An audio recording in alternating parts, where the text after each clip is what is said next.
विखे पाटलांकडून 10,000 शेतकऱ्यांची फसवणूक करण्यात आली। मुख्यमंत्री फडणवीसांनी घोटाळेबाज मंत्र्यांचा राजीनामा घ्यावा अशी मागणी खासदार संजय राऊत यांनी केली। मंत्री राधाकृष्ण विखे पाटलांनी 10,000 शेतकऱ्यांची फसवणूक केली आहे, त्यामुळे त्यांचा राजीनामा घ्यावा अशी मागणी संजय राऊत यांनी केली।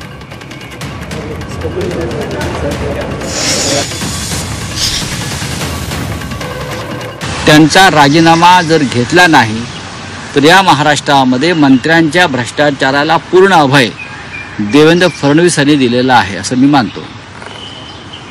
10,000 शेतकऱ्यांची फसवणूक हा लहान गुन्हा नाही मित्रांनो।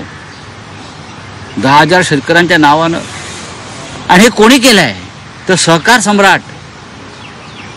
हे कोणी केलंय? सहकार सम्राट। गुन्हा दाखल कुठे झालाय? त्यांच्याच लोणी गावात प्रवरानगरला। ही अत्यंत गंभीर गोष्ट आहे। हा विषय मी लावून धरणार। असं आहे की एखादा गुन्हा दाखल झाला, तपास होतो, तपासाअंती मग चार्जशीट तयार होतो।